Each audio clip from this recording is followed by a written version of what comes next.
Dirk, you said that they'd be better, you'd play better, and you did there. That was superb.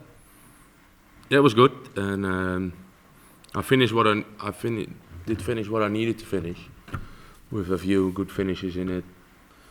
I think Adam played very well, and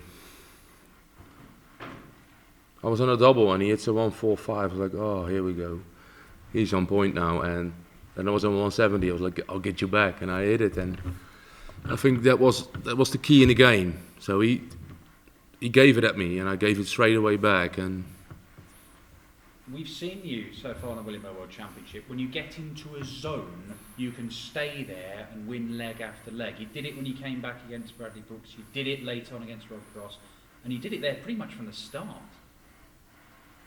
Yeah, that's what I thought. I wasn't happy with the way I started the other two games. And I was like, you need to start well from scratch. And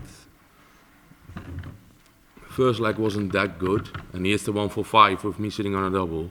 Like after we had a 12 there with a 170. So they're like, yeah, now we'll go for it. And yeah, can I say, he played well, I played well. And I think I had some crucial finishing to win it. Because I think he was very close to winning it as well with the same number of score. We saw Michael van Gerwen last night win 4-0 against Ricky Evans, who played brilliantly. That performance, that wasn't far off MVG levels, was it? In terms of how all the right shots at the right time, big ton plus average, and seeing off an opponent who played well very easily. Yeah, I'm not sure. I only think the last two sets I felt like how I practiced. First two sets were like, it felt okay. And last two sets like, yeah, we're getting close to how I practice. Like, I was speaking with my mate and I said, if I got the throw like how I need to throw, I hit a 180 every leg at least. So eventually I didn't hit that much 180, so I think there's more in the tank to go. Well, you're into the last 16 of the William Hill World Championship. Either Danny Baggish, the American qualifier, or Glen, the Premier League champion. You might be favourite for that game, mightn't you, even if it doesn't. No, I don't think I'm favourite against the Premier League champion, do you think? The way you've been playing, your results in tournaments over the last few months, you're the form player, aren't you? Well, I'm in form, but Glen is a very good player. I don't think I'll be a favourite against him. I think we're close to equal, but I think he will always be the favourite. And the Danny Baggish, I've seen him playing against Adrian Lewis. He is the things at the moment as well, man. He's the 170, 161 as well. So I think it's an equal game there as well. This has taken a long while for you to get to the stage where you're bringing your practice game onto the big TV tournaments, but now you're doing it consistently. How far could you go in the world of darts? I disagree with you there. Well, we've seen it at the Grand Prix, we've seen it here. I mean, it's happening more regularly. I think this game was getting close to my practice game, but the other ones were like, I can do better than I did in recent games. Only you just see that the experience makes me play better now. Like, let's say my normal standard. If I hit 94, I don't think it's very good. I think it's okay in hitting a 94 average. So if you hit a good game, I think my standard should be 97, 98, and I don't think I hit that standard a lot on telly, but that was the first time because I didn't even realize it was 104. I just asked Dave Allen, was like, what's my average? Because I thought it was like 96, 97, 104. I was like, okay, that's good. How far can you go in this game, Dirk? Like, do you believe you can be a top 10 player, top 8, top 4, world number 1? I mean, what do you think you can do? Well, my goal was to be world champion eventually. But I don't think I'm good enough yet. I don't know. I speak with people and they said, what's your goal in your life career, like in darts? And I said, I don't matter what, as long as I got as best as I could. That's what I'm trying to. I don't know what my maximum is. I know what I can do in practice. I know that game is good enough to be, let's say, top 8, but I think it's higher. But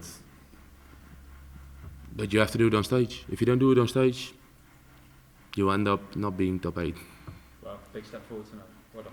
Thank you. Just talking about doing it on stage, you know, 1 win away from the top 32. Would that be another box ticked once you're into that elite top 32? Well, that's not even sure yet, is it? Well, if you win next game, you go top 32. Yeah, but if Danny Baggish beat me and he meets the semis or the final, I'm not top 32. But yeah, that's a goal of mine, reaching top 32. But it's not sure if I win 2 games because I think Ryan Searle and Baggish can go over me, Durrant as well. So I'm not sure of being top 32 after winning the next game. Just listening to you talk there, obviously you know that off the top of your head. Is ranking something that you look at a lot then? No, I just have goals. I don't look at it a lot. I had a few goals before starting the Worlds. One goal was to be the best Bulls player, Bulls NL. So I needed to be up top of Max Hopp and Kim Huybrechts was first goal.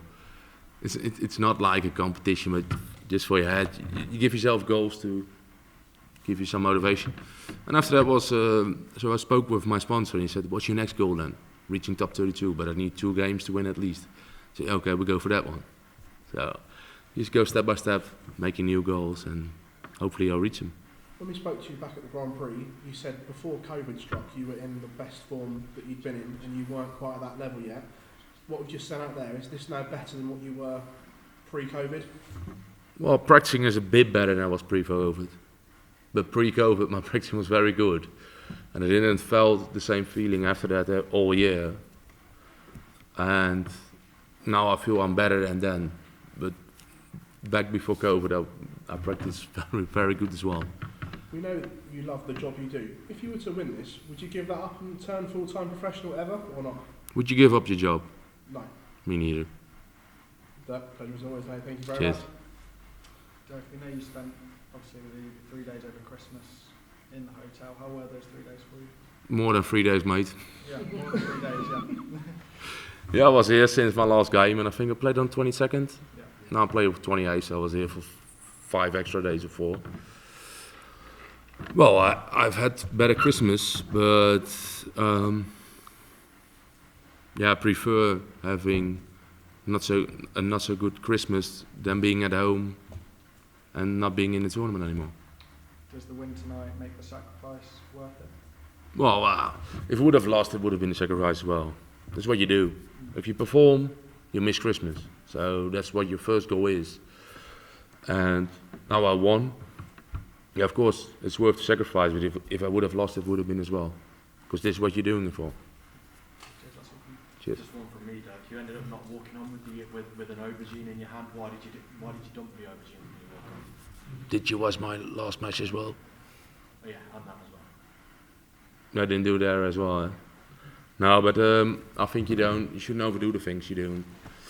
I was handed the aubergine 3 minutes before I walked on. I was like, should I do it? Should I do it? Well, I did it.